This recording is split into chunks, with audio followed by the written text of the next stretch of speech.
Okay, so we start off with Otis on a date with his little thing Daisy. And all I gotta say is, bro really trying to cuff up a shorty pregnant with the baby that's not his. Preposterous. This is crazy work. I could never. Kevin Samuels is rolling in his grave right now. But at the very least, shout out to Otis for being the dad that stepped up. Now the little nigga got somebody to play catch with. But while he's on the date, he peeps that there's an animal in trouble. So he leaves pregnant shit to go off and save the rabbit from the coyotes. And the last time we seen them was when they put Ben in a body bag. Now his soul lives on in a different place.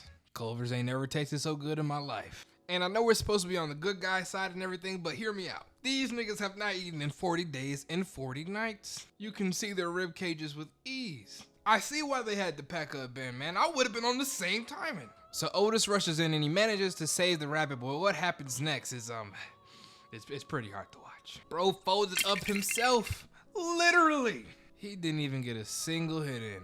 And at this point, the coyotes are just playing with their food, man. When I first watched this, man, my 11-year-old heart could not take it. Had me screaming, "Get up!" And if that wasn't enough embarrassment for one night, the leader Dag then starts talking shit. He's like, "Oh, wait, you're Ben's kid." Yeah, me and my niggas packed him up good the other night. But Ben stood on business. You're supposed to be his kid? That tickles my rib cage. You ain't shit compared to Ben. If you were there to help him, he'd still be alive. If you weren't busy shaking ass at the Biggie Cheese concert. Ooh, that one there was a violation. And then he goes on to say, there's gonna be a few changes around here. Me and my homies get to eat whatever we want, whenever we want. I'm talking bottomless entrees, nigga. And this can even be our little secret, okay? Oh, and if you suddenly start to get heroic, we packing up any animal that we see. It's on sight. And then they just leave. Now, one thing about this scene really pains me the most. It's not Otis getting humiliated. It's not Dag talking shit. It's the fact that they just left when they could have just easily packed them up. Them niggas would have been full for a week. And there would have been nobody stopping them from going back to the barnyard. There was no reason to keep Otis alive other than plot. But I digress. Now Otis is in shambles, defeated, walking around like Spider-Man in that one meme. He's so ashamed he doesn't even return back to his pregnant shorty. Instead, he pulls up on Ben's grave. No, not that one. No, there we go.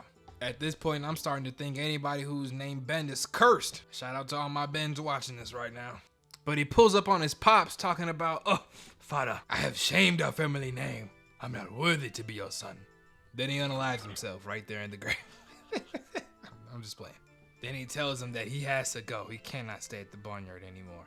So then the next day he tells his best friend Pip that he's leaving. And then Pip's loudmouth ass tells the whole barnyard. So now everybody like, where the hell you going? Talking about, you still owe me $13. Hey, can I smash Daisy while you gone? But Otis, we're supposed to be Diddy disciples together. Our initiation is tonight. Pip, I can't be your power bottom anymore. I'm leaving the barnyard and that's final. Also, this is what they actually said in the movie, by the way. So don't go looking at me crazy. I'm just taking it from the source material. Word was getting around so fast that even pregnant shorty went to check up on him. And she was all like, but Otis, if you leave, who's gonna watch our baby? And he was all like, girl, that's not my goddamn baby.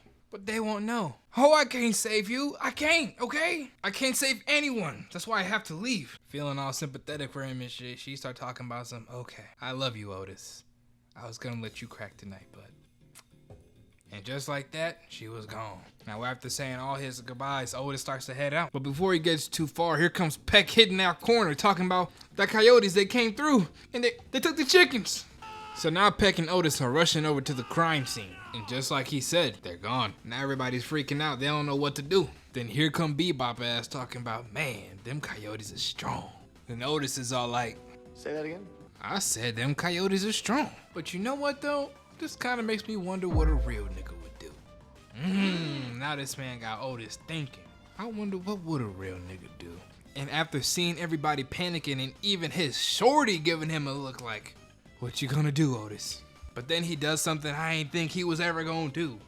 This man locked in. And it's at this point where I got nothing but respect for my man Otis. Even rewatching this, man, I'm getting chills. Cause this is just cold. This man is literally pulling up to a 50v1 and he doesn't care, bro. I even gotta give props to Pip, even though his little ass ain't gonna last 2 seconds. That's a W man's in my book. Then everybody's just walking Otis walk away. And I gotta give that man 200 aura points for that.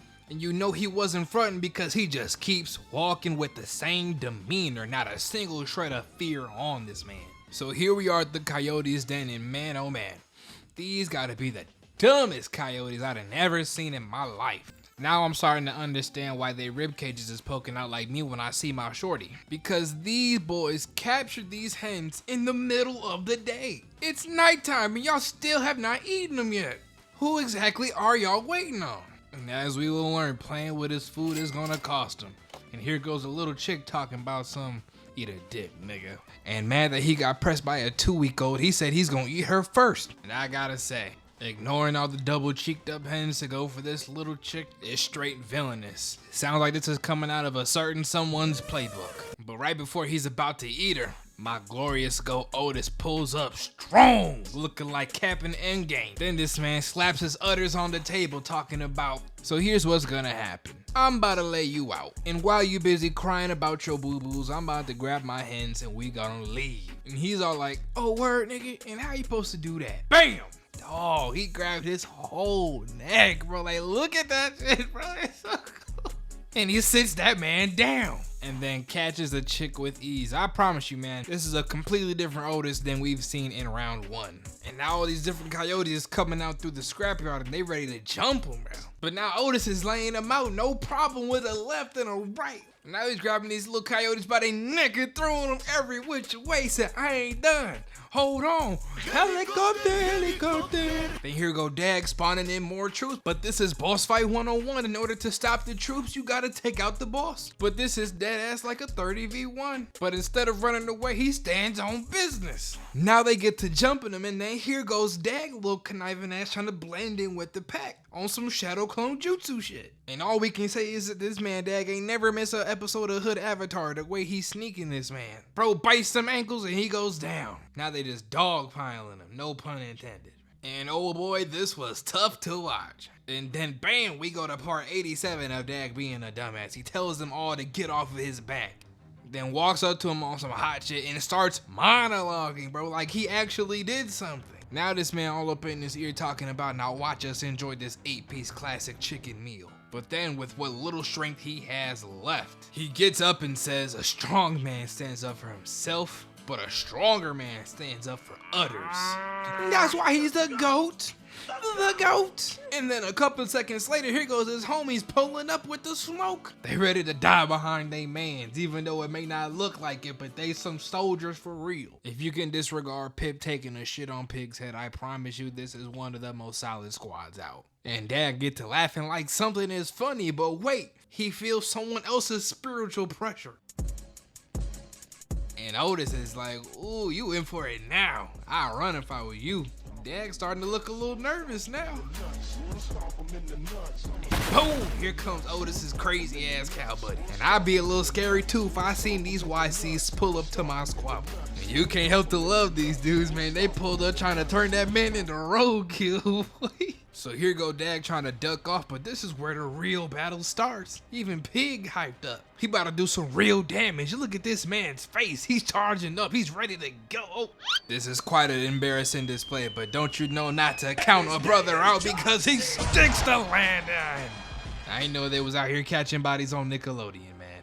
Bro literally landed on their necks. Mind you, the average pig can weigh anywhere from 300 to almost 700 pounds. Pig said we get in that back in blood. Then here go Pip trying to do some work. You think he ain't gonna do nothing, but oh, he goes in his ear, bro. And Pip done damn near turned this coyote out. Bro running like he got a little zest on his chest now, man. That Diddy discipleship did not go to waste. Now that's what I call a mindfuck. And here we see the YCs out here doing donuts in the 6 crashing out, so they parked the car because they said they wasn't doing enough damage. So they hop out the car ready for the smoke, smiling ear to ear. And then this man Otis pull out the Motorola. You know this movie old. And without saying a single word, this boy already knew what time it was. He pulled out the troops and they went to work. Y'all know how locked in y'all gotta be with y'all homie to know what type of time it is without saying a word. Then they proceed to whoop these coyotes' asses while playing whack-a-mole in reverse. And now we go over to Miles, and it was because of his gold medal instigation skills that Otis even came up to Dags in the first place. And he starts putting in work, one shot and 3 of the coyotes off rip. And bro, no, he wrong for this. He out here teasing him, talking about, I ain't gonna hurt you, but he will. And in this box contains the one and only Wild Mike. And I would translate what this nigga is saying, but unfortunately he only speaks in yabba dabba doo. But boxing is a worldwide language, and those hands are rated E for everyone, that much I know. He runs out 5 coyotes on his own just because of how crazy he is. I have no idea what this man even is. This has been a generational question, but word on the street is that he was one of Franklin Saint's customers. And Peck is able to free the hens, but just to get caught lacking by this coyote, grabbing him by his neck. And here go Freddy itching to put his mouth on something. Pause. Bites the coyote, talking about it tastes like chicken. Huh? Oh, hell no. Y'all gotta watch this nigga, man. And now we go back to the MC handling business. And then we see Dag in the background, and if it's one thing he's good for, it's being a proud representative of the Sneak Nation through and through. Now everybody trying to warn him, talk about Otis, watch out, this nigga gonna bite your head off. But it's to no avail, cause this man Otis is too locked in, mowing down every coyote he sees. But Dag is plotting, scheming, ready for the RKO. And never being able to grow, this man Peck hits the meanest cock-a-doodle-doo on this side of Wisconsin. Then Otis hears it and catches Dag in the nick of time, and what a magnificent play. And Otis is like, you remember me? I'm Ben's kid. Absolute cinema, what a full circle moment. And then he cracks his head on a car window. And right before he goes for the final blow, this nigga finds God, I guess. He spares from turning this man into a coyote pancake. And he tells this man to never come back. And they toss this man Otis a bike seat and proceeds to hit the meanest hole-in-one in Dag's ass. No diddy. And that is how Otis and his homies spun back on the coyotes for his pops and saved the barnyard.